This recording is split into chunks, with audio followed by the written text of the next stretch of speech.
ఇప్పుడు చిన్న పోరగాళ్ళకి వస్తాను వాళ్ళు వంటలేదు పోరగాను ఇప్పుడు వాళ్ళకు వస్తుందని పెట్టింది అది వీనికి ఫోన్ చేసి చెప్పిన అది ఈ ర్యాబ్ వచ్చి నేను పిల్లలకు పడతాను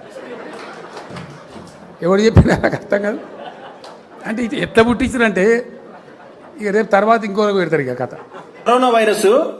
కరోనా వైరస్ గురించి మన కల్వకుంట్ల చంద్రశేఖరరావు గారు వ్యంగ్యంగా మాట్లాడుతున్నారు. అదేమన్నా ఫోన్ చేసి చెప్పిందా పిల్లలకు వస్తా అని చెప్పేసి ఇట్లా వ్యంగ్యంగా మాట్లాడబట్టే ఇట్లా నిర్లక్ష్యంగా మాట్లాడబట్టే ప్రజలు పిట్టలు రాలినట్టు రాలిరు. మరి నీకేమన్నా ఫోన్ చేసి చెప్పిందా? మొదటి వేవ్ లో రెండో వేవ్ లో ఎందుకు లాక్డౌన్ పెట్టినావు? ఎందుకు సామాన్య ప్రజలు రోడ్ల మీదకి వస్తే పోలీసులను పెట్టి కొట్టించినావు? ఎందుకు వాళ్ళకి వేలకు వేలు ఫైన్లు వేయించినావు? వాళ్ళ జీవితాలతో ఆడుకున్నావు? అదేమన్నా ఫోన్ చేసి చెప్పిందని మాట్లాడుతున్నావు. అది ఫోన్ చేసి చెప్పడం కాదు, ఒక ఎయిమ్స్ చీఫ్ చెప్పిండు. All India institute of medical sciences ఒక చీఫ్ ఒక 6 వారాల్లో వస్తుందని చెప్పిండు.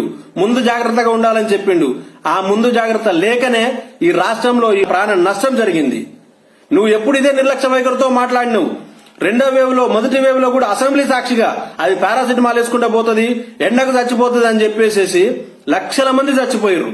ఇవాళ ఏందనంటే కార్పొరేట్ స్కూళ్లు కార్పొరేట్ కాలేజీలు తెరవాలి, మీకు పైసలు కావాలి, మీకు ఖజానా నిండాలి, అంతే కదా. వాళ్ళు నేను చెప్తున్నా కదా 45 రోజుల్లో వాళ్ళు ఫీజులు వసూలు చేసిన తర్వాత మళ్ళీ నువ్వే పని చేస్తావు.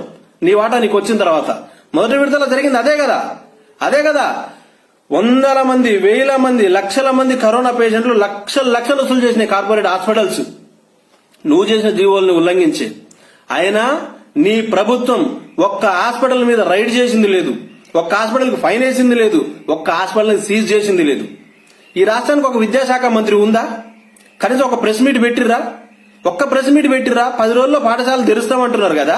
మరి పాఠశాలను తెరిస్తే పిల్లల పట్ల ఎటువంటి జాగ్రత్త వహిస్తాం? లేదంటే పాఠశాలలు కళాశాలలు ఎటువంటి జాగ్రత్త తీసుకోవాలి? రాబోయే వేవుని ఎట్లా ఎదుర్కోబోతున్నాం అనేమన్నా చెప్పిర్రా? లేదు. కేవలం ఏందనంటే ఇప్పుడు తెరవాలి, ఈ 45 రోజుల్లో పైసలు వసూలు చేయాలి, తర్వాత దుకాణం బంద్ చేయాలి, అంతే కదా నీ ఉద్దేశం? అంతే కదా. నీకేమైనా ఫోన్ చేసి చెప్పిందా? మరి నీకు వచ్చింది, నీ కొడుకు వచ్చింది.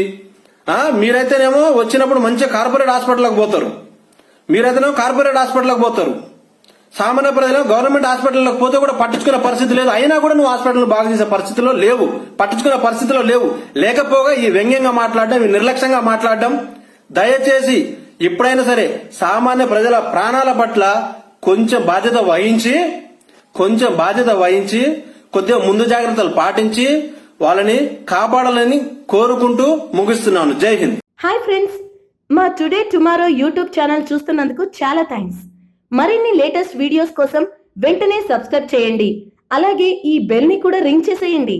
మా నోటిఫికేషన్స్ అన్ని మీ మొబైల్లో వస్తాయి. అలాగే మా వీడియోస్ మీకు నచ్చితే లైక్ చేయండి, షేర్ చేయండి, నచ్చకపోతే కామెంట్ చేయండి.